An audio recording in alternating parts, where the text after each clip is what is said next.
What's up guys, Drew Brown back again with games on a budget.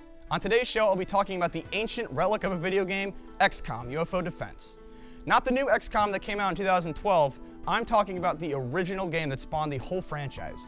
Xcom UFO Defense is one of the grandfathers of the entire strategy video game genre and is widely regarded as what popularized it. Xcom was released way back in 1994 for PCs and the Amiga. It would get a PlayStation port a year later. The game caught on very fast and would become one of the symbols for PC gaming in the 90s. Set in the good old year of 1998, you control the organization known as Xcom. They are a defense and research organization created by a council of nations in order to protect and research the new extraterrestrial threat coming to mankind. You begin the game by observing the geoscape, which is presented as a globe on which you observe where UFOs are flying and where aliens are attacking. You can intercept the UFOs, and if they're in the air, attempt to shoot them down. If you manage to shoot them down or they land, you enter what the game calls the Battle Scape. The Battle Scape is where you control your soldiers and try to take out the aliens and recover what you need in order to learn more about the threat. That's one of the things I really like about this game. You start off not knowing at all what these aliens are, where they're from, or what their motives are for attacking mankind. All of that is information you gather by successfully taking out and recovering resources, such as alien bodies, parts from the UFOs, and weapon technology that can be reverse engineered and benefit you greatly. The mystery of what exactly is going on makes for a very intriguing game and keeps the player, well, wanting to play.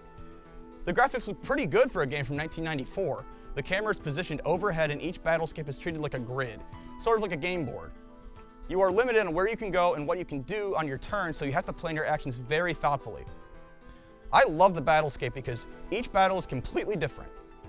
One battle could be in the city and you won't see an alien for 4 turns, and the next battle you could be in a field in Russia and you can get shot at immediately as you walk out of your ship. It really keeps the player on their toes and forces them to be ready for anything. As it is a PC game from 1994, Xcom is no cakewalk. You have to be sure you are researching weapons and alloys in order to keep your soldiers protected, or else you'll lose all of them. You also have to research artifacts recovered so that you know where these aliens are coming from and what they are. And on top of that, you have to be sure you have funds so Xcom can stay afloat. It's a very mind-intensive game that can become pretty stressful at some points. Xcom had a sequel made in 1995 called Xcom Terror from the Deep. It is basically the same game, except this time the threat is from underwater. There were other spin-offs and spiritual successors that just didn't seem to live up to the original, until 2012, where Firaxis Games and 2K Games finally put a modern take on the franchise with their game Xcom, Enemy Unknown. It had multiple sequels and really shows how well the original held up, as it is essentially the same formula with a modern coat of paint.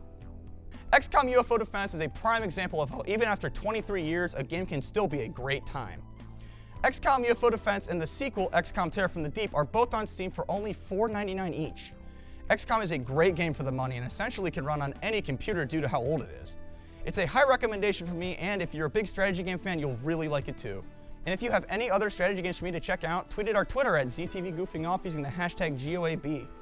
I'm Drew Brown, and I'll see you next time when I talk about even more cheap games.